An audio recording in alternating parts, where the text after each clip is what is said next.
Que signifie pour vous le mot vacances? Quel rêve évoque-t-il? L'arrêt complet du travail. Pour moi, c'est une évasion, quelque chose qui rompt avec la monotonie. Nous partons en Espagne, comme d'habitude. Enfin, les vacances avec un grand V, comme on les voit habituellement, quoi. Le touriste veut tout voir, tout savoir. Ça ne nous aura pas échappé, nous n'avons jamais autant voyagé. Et il est de taille, le tourisme est à lui seul responsable de 8% des émissions de gaz à effet de serre dans le monde. Nous montrons ce que tous les étrangers s'attendent à voir. Des riverains excédés, des visiteurs mécontents et des écosystèmes de plus en plus fragilisés. On entend parler de tourisme durable, mais qu'est-ce que ça veut dire concrètement? Ce tourisme-là, c'est pas drôle, c'est contraignant. Faut aller à l'autre bout du monde, c'est cher, on s'ennuie. Avec les toilettes sèches à 300 mètres et un filet d'eau sous la douche, non merci. Comment sauver nos vacances sans ruiner la planète?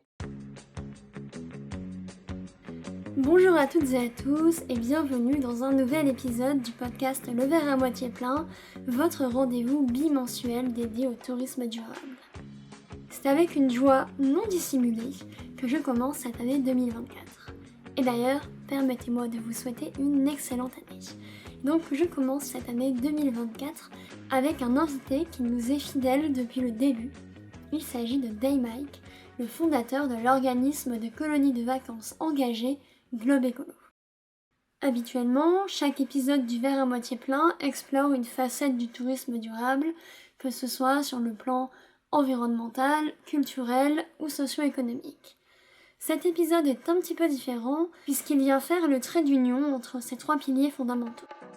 Nous parlons de l'accès aux vacances pour tous et de l'impact des colonies de vacances dans la construction des jeunes, mais aussi Daymike nous raconte comment il crée un séjour équilibré qui allie découverte culturelle sans folklorisation et respect de la nature et du bien-être animal. Et on discute aussi de la problématique des transports et des émissions de CO2 et de pourquoi il est important pour l'équipe Globe Écolo d'inclure dans leur séjour des projets environnementaux et sociaux avec des associations et des scientifiques. Bref, c'est un véritable exercice d'équilibre que l'équipe de Globe Écolo semble maîtriser avec brio. Je vous invite donc à rester avec nous pour découvrir les coulisses de la création d'un séjour engagé. Bonne écoute à tous. Bonjour Elise. Je suis ravie de t'accueillir, c'est la 3e fois qu'on t'accueille sur le verre à moitié plein. Tu es notre invité le plus fidèle. Ça fait plaisir, merci. Voilà, tu étais présent sur toutes les saisons, 2022, 2023, 2024 maintenant. Exactement. Donc il y a 2 ans, tu nous avais parlé donc, de Globe Écolo, quand le projet était encore un projet de financement participatif. L'année dernière, le projet a été lancé, donc on avait parlé du séjour dans les calanques. Et là, le projet est encore plus lancé et on vient parler de la Thaïlande. Exactement. Donc nous on commence à se connaître mais pas forcément nos auditeurs et alors, cette année on a eu les statistiques du podcast de Spotify, la rétrospective Spotify. 93% de nos auditeurs nous ont découvert en 2023.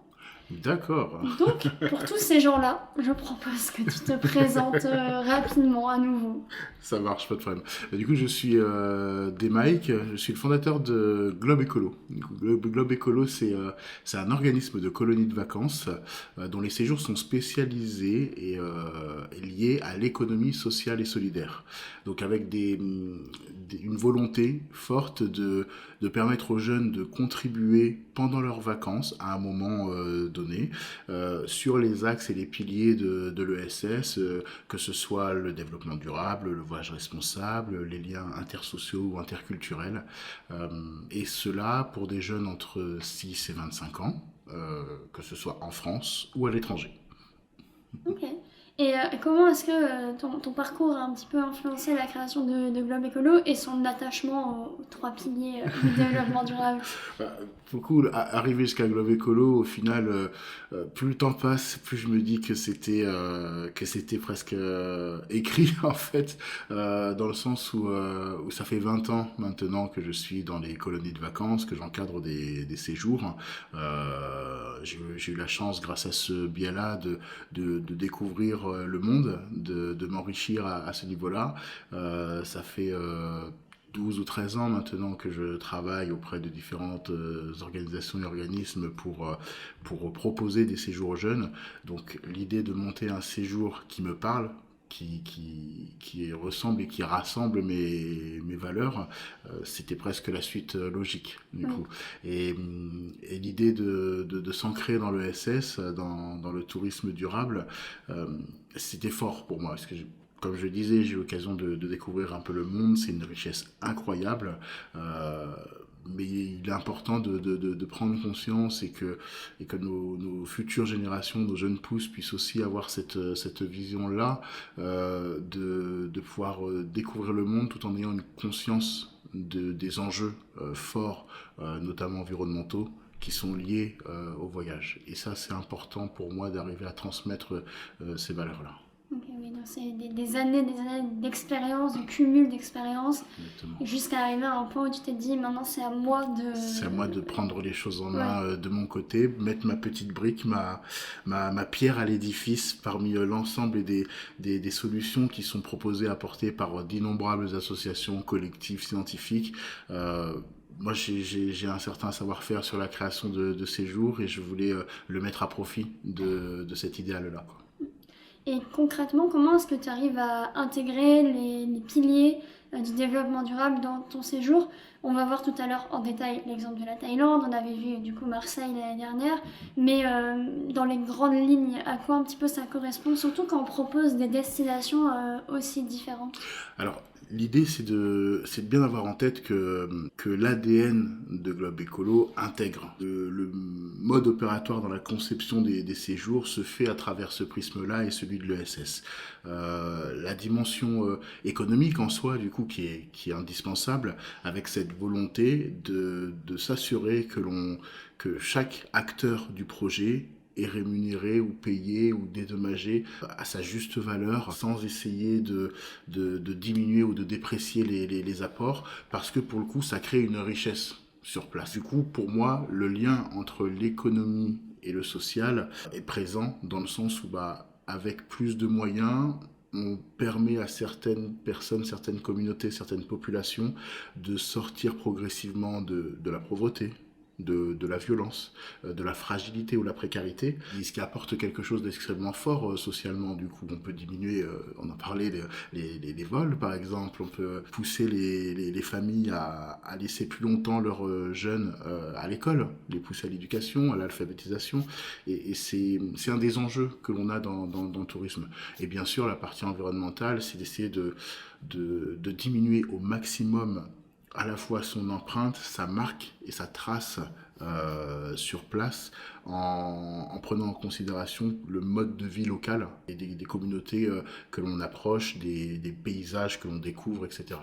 Il faut bien connaître chaque destination parce que chacune a des problématiques différentes. Exactement. Et ça, c'est quelque chose auquel je suis très attaché. Je ne peux pas proposer des séjours aux jeunes sans être sûr que c'est viable pour eux comme voyage, comme contenu, qu'il y a la sécurité qui va avec pour assurer les familles. Donc moi et désormais mon équipe, puisque Globe Écolo grandit, mon équipe va elle-même aussi sur le terrain, sur les séjours, continue à encadrer, rencontre nos partenaires, s'assure de la viabilité des projets, de l'avancement des projets et des liens concrets avec les populations. Moi-même, c'est le cas, il n'y a rien dans ce que propose Globe Écolo qui n'a pas déjà été testé, validé et expérimenté déjà une première fois par moi ou l'un des membres de l'équipe, ce qui nous permet de nous assurer que la construction du séjour est pertinente. Tu te parlais tout à l'heure du point de vue économique, social. Le tourisme durable, c'est aussi le tourisme pour tous, surtout pour les jeunes. Est-ce que tu as des partenariats avec des comités d'entreprise pour comment... Alors oui, effectivement, on essaie de travailler sur plusieurs angles. Les colonies de vacances, et ça je parle pour l'ensemble des organismes de colonies de vacances, c'est un véritable vecteur de mixité sociale. C'est un des outils, on ne peut pas s'en passer à ce niveau-là. Et c'est pour ça que c'est une exception culturelle française aussi, du coup. Et l'idée, c'est de renforcer ces liens-là, cette mixité-là, grâce au colo.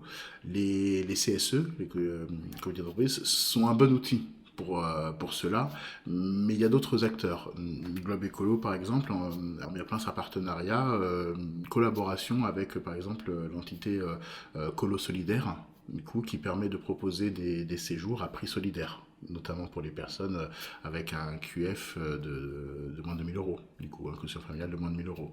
On a un des membres de l'équipe qui est au conseil d'administration de l'association Vivre Ensemble, ici basée à Toulouse, qui travaille auprès de jeunes des quartiers prioritaires de la ville, du coup, qui permet justement de pousser et d'inciter les jeunes et les familles plus modestes, plus fragiles, à participer à l'aventure des colonies de vacances. Donc, ça fait partie des enjeux et des travaux que l'on veut mettre en place pour 2024, maintenant que Globe Écolo est un peu plus établi. Bon, ça, c'est vraiment bien de le préciser comme ça, au moins tous les jeunes ont leur chance de Exactement. faire une colo.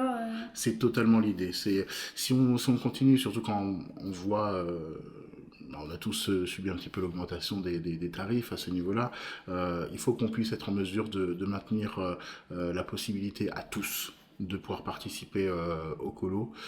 Et ça, c'est un de nos combats que l'on veut mener dès 2024, du moins que l'on veut accélérer en 2024, de manière à nous assurer que notre désir et notre volonté de mixité et de voyage pour tous est présent sur nos séjours. Maintenant, je te propose qu'on rentre dans le vif du sujet et qu'on parle de la Thaïlande, plus en détail. Déjà, est-ce que tu peux nous donner un petit avant-goût du voyage, un peu l'itinéraire, la durée Oui, alors pour le coup, la Thaïlande, on a deux types de séjours. On a un séjour assez court pour les petites vacances, en 9 jours, et un autre plus long pour les grandes vacances en 18 jours. Je suis très content d'avoir pu effectuer le séjour en 18 jours à l'été, là du coup l'été dernier, 2023, qui en fait fait une sorte de grande boucle en partant de Bangkok, bien sûr, où on monte ensuite du côté de Chiang Mai, qu'on découvre la ville. On part ensuite dans les communautés Karen, dans les terres Karen. On redescend ensuite un petit peu du côté de Sukhothai, qui est l'une des anciennes capitales de Bangkok. Et ensuite, on file progressivement du côté d'Ao Nang, c'est pas très loin de Krabi, où là on travaille avec l'association Nature Minded, une association incroyable, j'espère que j'aurai l'occasion d'en parler un peu plus tard dans le podcast, oui. qui nous permet de faire de véritables travaux avec un impact immédiat et présent. Et donc en fait on reste un peu de temps sur place avant de repartir depuis Bangkok. La question que je me posais, c'est donc vous visitez un peu toutes les parties de la Thaïlande, qui est un assez grand pays. Est-ce que c'est possible là-bas d'avoir des transports on va dire plutôt bas carbone comme le train ou le train de nuit? Oui, totalement. Ah bah pour le coup, c'est la priorité. C'est comme ça que l'on fonctionne, en tout cas dès 2024. Donc effectivement, on arrive sur place en avion. Par contre, on utilise exclusivement des trains, notamment des trains de nuit. Du coup, notamment pour faire la connexion entre Bangkok et Chiang Mai, ou entre Bangkok et Surat Thani pour aller à Ao Nang. C'est du train de nuit. On a supprimé l'ensemble des vols intérieurs, du coup, qui n'apportaient pas de plus-value. Et en fait, on s'est tout simplement rendu compte que les jeunes kiffaient le train de nuit, tout simplement. C'est une expérience... je pense, exactement, c'est une expérience forte, et il y a tellement de temps fort en séjour que la possibilité de dormir un petit peu plus tôt en colo n'est pas repoussée tout de suite par les jeunes. Donc non, c'est l'idée vraiment, c'est de prendre le maximum de transports locaux. Aussi, j'avais vu que le séjour comprenait des moments avec des éléphants, avec la communauté Karen. Bon, je pense que c'est de plus en plus connu, toutes les dérives qu'il peut y avoir avec les éléphants en Thaïlande, mais dans d'autres pays aussi, avec les balades à dos d'éléphants, etc. Je voulais savoir comment vous avez découvert ce lieu, comment vous vous assurez qu'il veille vraiment au bien-être de l'animal. Pour le coup, c'était un véritable enjeu. Effectivement. Alors, on a eu la chance d'avoir un membre de notre univers autour de nous qui s'appelle Hannibal Travel, C'est Justine. Exactement, qui a eu l'occasion d'aller jeter un coup d'œil déjà en amont sur ce qui est fait et les pratiques liées aux activités touristiques avec les animaux, donc qui nous a donné quelques signaux assez rassurants. Après, clairement, j'avais besoin d'aller sur place pour vérifier. C'est aussi pour ça que je suis parti encadrer ce groupe. Sur la partie éléphant dans le nord de Chiang Mai, j'ai été satisfait de ce que j'ai vu, puisque déjà pour moi c'était hors de question de monter sur le dos d'un éléphant. C'est peut-être que moi, mais en tout cas c'était important pour moi de mettre une limite à ce niveau-là, et le soin que l'on peut apporter devait assurer le bien-être de l'éléphant. Donc si on pouvait éviter au maximum de le toucher, déjà c'était quelque chose de pas mal. Alors après, avec des ados qui voient des éléphants parfois en vrai pour la première fois, c'était pas évident d'éviter les caresses, etc. Donc on a essayé de faire le plus attention possible à ce niveau-là. Quand ils ont pris leur bain, on ne les a pas touchés, tout simplement, du coup. On prenait des seaux pour cela. Mais l'idée c'était de s'assurer que déjà cette partie-là était forte, et que aussi l'aspect nutrition de l'animal était raisonné et non pas effectué pour le touriste. Certains spots donnent de la nourriture qui serait presque comme des sneakers pour nous, aux éléphants. Non, l'idée c'était de travailler le tamarin, de travailler le mil, le blé, etc. pour en faire des petites boules que l'on donnera ensuite aux éléphants et qui soient nutritives et qui ne s'apparentent pas de la confiserie. Oui, j'imagine que c'est bien aussi comme expérience, parce que ça permet c'est une opportunité de sensibiliser les jeunes aussi à ça. Totalement, effectivement, que prendre soin d'un animal, ça demande un certain engagement, que ça demande du respect. Ça demande aussi de la prudence, parce que les animaux, même entre guillemets domestiqués, restent des animaux qui ont leurs propres réactions, qui ont leurs propres interactions. Donc arriver à comprendre cela, c'est important, et être en mesure d'expliquer que maintenant, du coup, tu peux pas monter sur le dos d'un éléphant. Le parallèle est assez vite fait avec les ados qui comprennent assez vite ces enjeux-là au final. Et certains sont très engagés dans cette cause-là, et ça nous facilite le travail. C'est bien. Comme ça, après, quand ils deviennent adultes et qu'ils font leur propre voyage, ou même ont des enfants, Exactement. Le travail est déjà fait. Voilà, exactement. Et le cycle du voyage est enclenché. Du coup, du voyage un peu plus vertueux, responsable en tout cas. Toujours du coup avec le peuple Karen. J'ai vu donc sur votre site, il y avait écrit, je lis, qu'il ne s'agit pas d'une reconstitution pour les touristes et que vous évitez la folklorisation. Oui. Pareil, je voulais savoir comment vous arrivez à détecter ce genre de dérive qu'il peut y avoir, en quoi c'est important. En fait, j'ai eu l'occasion, à travers les fameuses 20 années de colo, de voir de temps en temps des scènes qui sont un peu surprenantes, où on se dit, tiens, on est avec des populations traditionnelles qui essayent de nous véhiculer un petit peu leur culture, et on se rend compte après que ils ont une vie plus occidentale que traditionnelle, et en soi ça peut être une super bonne chose du coup, mais l'idée c'était d'aller plus loin dans le projet et de montrer aux jeunes que justement il y a des personnes qui vivent plus loin de notre occidentalisation du coup, et d'aller au cœur de leur quotidien. Alors clairement, mon avis c'est que sur cette expérience de 2023, on n'est pas allé suffisamment loin. Donc on va faire l'effort cette année. On a retravaillé une partie du partenariat de manière à aller plus loin dans cette démarche-là de rapport et d'échange encore plus authentique. Donc là, on a eu la chance, on avait une famille qui était très accueillante avec un petit garçon avec lequel on a fait des parties de Uno, on a joué au foot, on a cuisiné avec les parents, c'était vraiment cool. Mais je pense qu'on a encore la possibilité d'aller plus loin dans le travail auprès de la vie quotidienne de cette population. Je sais que c'est possible, et donc on a mis en place certaines choses pour aller encore plus loin en 2024. Ça ne doit pas être facile, en fait, je me dis, de trouver le plus authentique possible quand on n'habite pas sur place. Exactement, c'est pas évident et c'est ce qui fait, doit faire la force de Globe Écolo, c'est que on se rendra sur place le nombre de fois nécessaire pour que l'on soit sûr que ce que l'on apporte aux jeunes est une expérience à la fois atypique, unique et authentique. C'est notre priorité.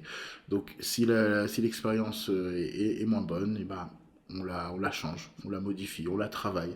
C'est un projet en construction, en co-construction avec les parents, avec les jeunes, avec les organismes qui envoient les enfants. C'est un vrai travail collaboratif. Et en parlant de travail collaboratif, tout à l'heure tu disais que tu voulais parler de l'association.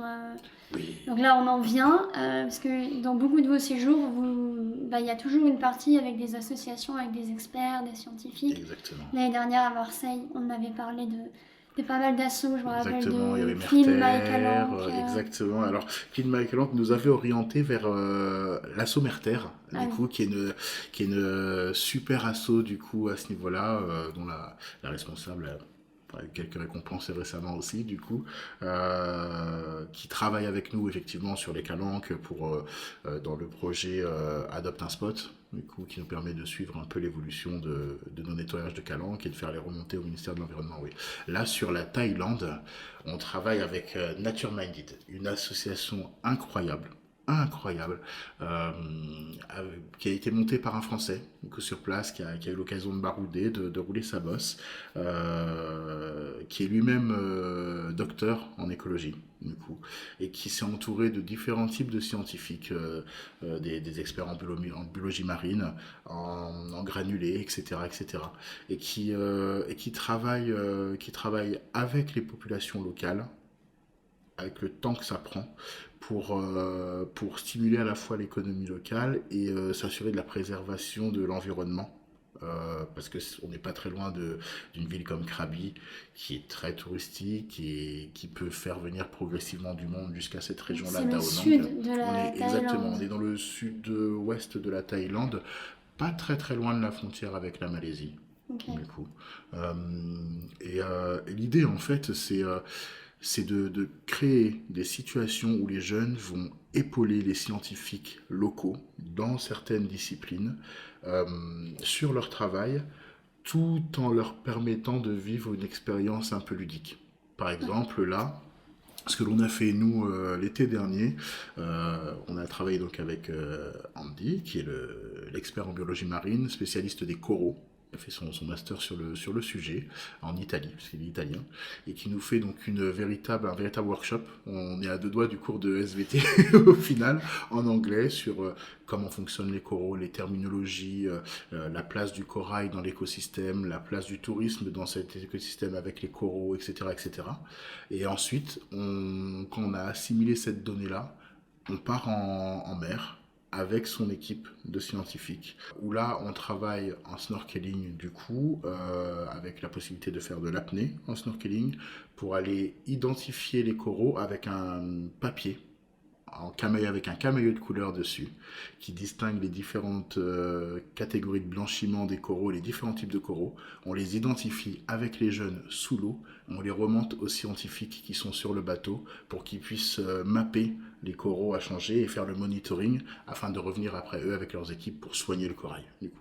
Donc c'est une aventure extraordinaire du coup, et donc on travaille sur d'autres aspects en 2024 notamment. C'est quelque chose qui est vraiment cool, de faire un peu le même type d'aventure avec du kayak. Pareil, on se fait d'une belle partie de kayak dans les mangroves avec les décors quasiment comme dans des films et au final on s'arrête dans la mangrove et on commence à planter les différentes graines et plantes pour la reforestation de la mangrove, notamment, du coup, avec Chris, cette fois-ci, du coup, un autre scientifique qui nous balade, en fait, dans la zone où il travaille, lui, avec son équipe. C'est trop bien, parce que ça mêle une activité ludique, un truc qui est très sympa. Totalement. Mais avec une partie travail, mais on s'aperçoit pas que c'est du travail. Exactement, effectivement, en fait, on a fait en plus à des scientifiques qui sont relativement jeunes, en plus, donc on est loin du vieux barbu avec la robe blanche, etc., enfin, la blouse blanche.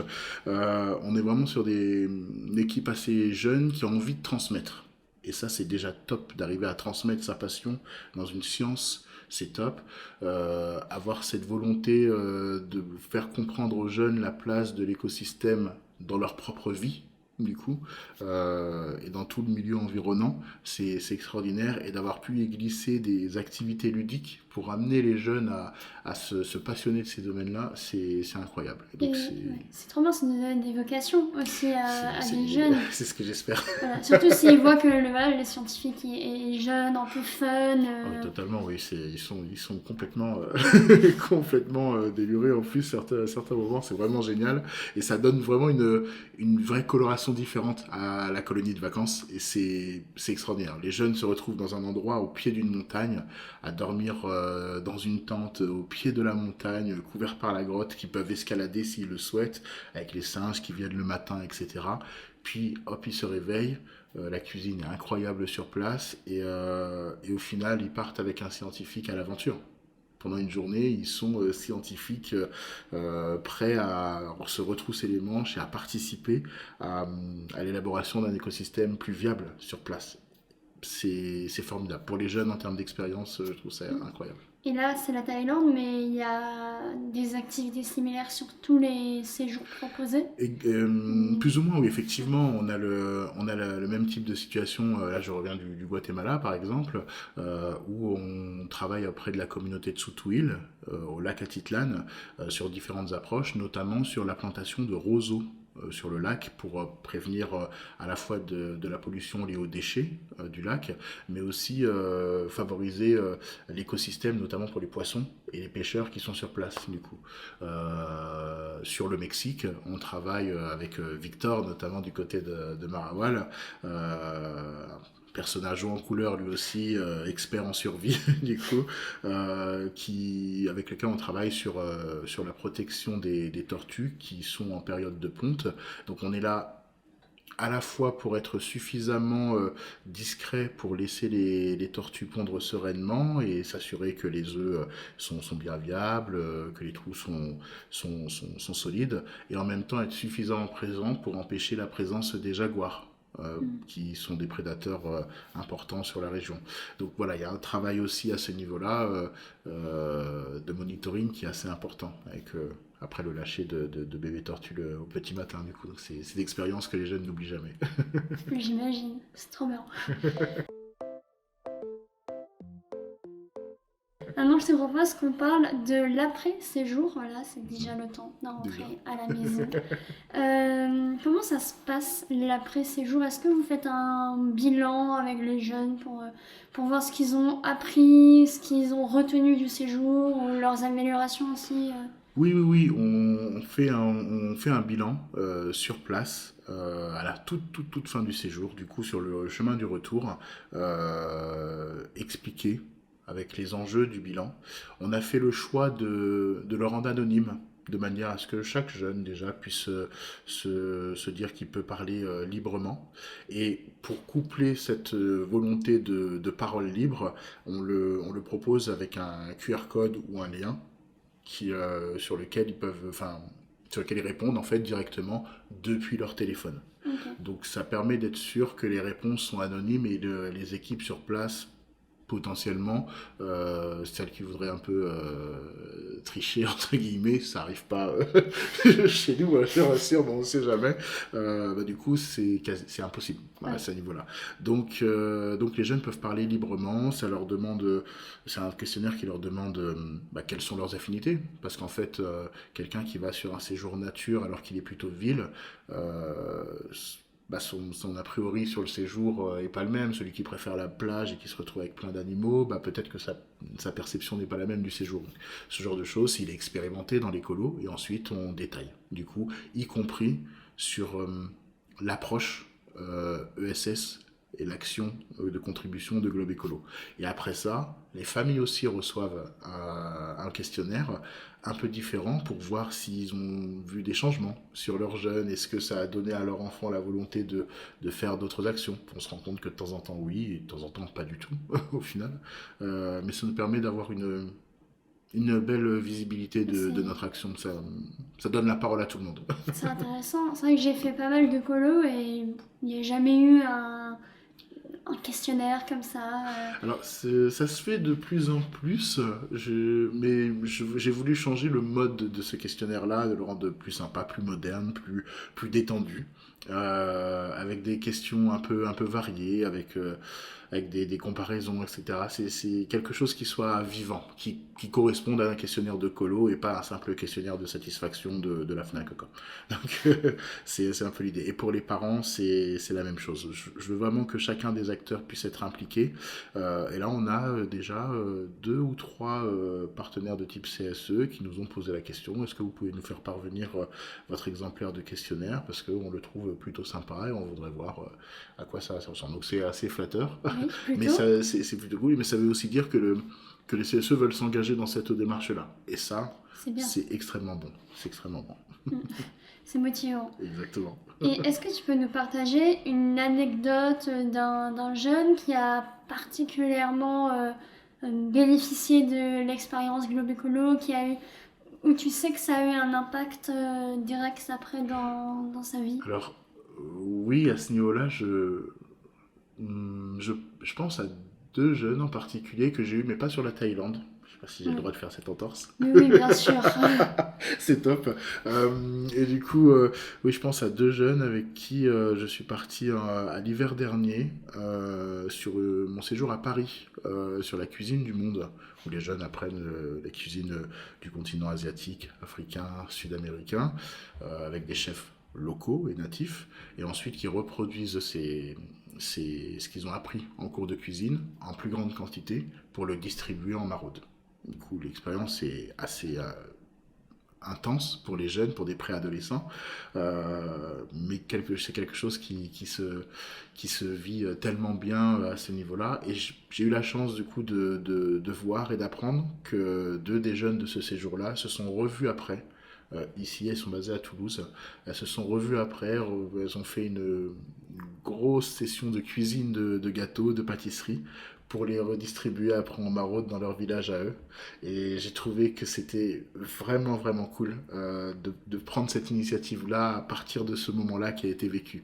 J'ai vraiment été touché par ces 2 jeunes filles, et je suis très content qu'elles aient pu se dépasser à ce niveau-là, et j'espère qu'elles vont continuer avec cet engagement progressivement, sans pression bien sûr, parce elles n'ont pas toute cette responsabilité-là, elles, mais donner un petit coup de main quand on voit des personnes fragiles à cet âge-là, c'est très fort. C'est génial, ouais.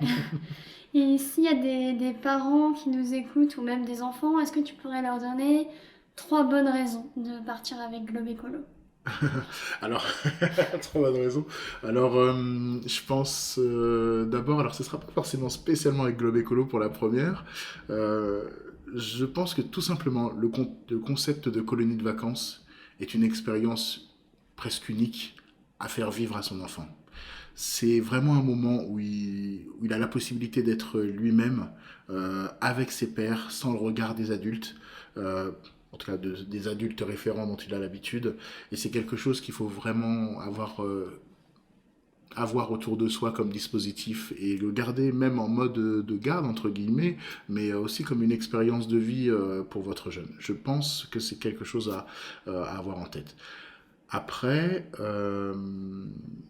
j'aurais envie de dire en deuxième raison, Globe Écolo, c'est un organisme qui a taille humaine, qui est assez petit. Du coup, on fait vraiment un maximum d'efforts pour être attentif aux détails pour chaque famille, et que chaque famille se sente l'individualisation du suivi de son jeune, du début à la fin. Et c'est quelque chose qui se fait de plus en plus rare dans un univers où il y a de plus en plus de monde, et faire confiance à Globe Écolo sur cet aspect-là, c'est quelque chose qui vous est rendu vraiment à ce niveau-là, et c'est pour ça d'ailleurs qu'on a plusieurs familles là à ce jour. On a quasiment 20% de jeunes qui reviennent en colo les années suivantes.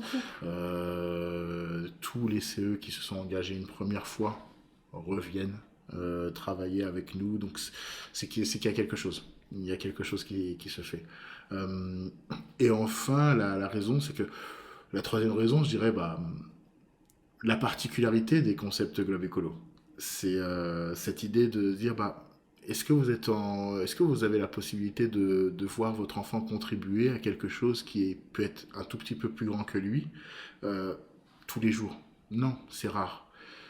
Vous dire que vous faites partir votre enfant sur une aventure comme la Thaïlande, comme le Mexique, comme Bornéo, comme Toulouse, tout simplement, du coup, avec des jeunes de 6 à 9 ans qui vont travailler avec des assos comme The Sea Cleaners pour la pollution plastique, tout en s'amusant à découvrir leur propre ville, c'est rare. C'est pas quelque chose qui se fait régulièrement, donc si c'est quelque chose qui vous tente, n'hésitez pas, si la tentation est là, succombez à celle-ci. Super, très beau message, merci. Et pour conclure, est-ce que tu peux nous dire où est-ce qu'on peut te retrouver Globe Écolo, les séjours et les dates pour la Thaïlande et pour... Oui, bien sûr. Alors là, pour le coup, on est présent, nous, de toute façon, par défaut sur Internet. On a un site Internet sur lequel on a beaucoup travaillé. Et on a Elsa, chez nous, notre chargée de com, qui fait un travail exceptionnel sur le site. Et là aussi, sur l'ensemble des réseaux sociaux. Vous avez peut-être vu sa tête, d'ailleurs. Oui, mais vous êtes très, très présent sur les réseaux. Vous êtes partout. Pour le coup, on essaie d'être présent, effectivement, parce qu'on est content de ce que l'on fait et on a envie que les gens le sachent. c'est aussi simple que ça. Et on prend du plaisir à le faire aussi. Clairement, on en parlait encore hier avec Elsa sur notre approche sur TikTok, peut-être aller encore un peu plus dans le fun ou quoi que ce soit. Après, on a toute l'équipe qui travaille sur le contenu des séjours. Je pense à Dexter, je pense à Jules, qui sont très présents, engagés dans le projet et qui mettent toute leur créativité pour trouver les meilleures approches pour les séjours. Et tout ça, c'est trouvable sur notre site internet directement. Donc il ne faut pas hésiter à aller jeter un coup d'œil.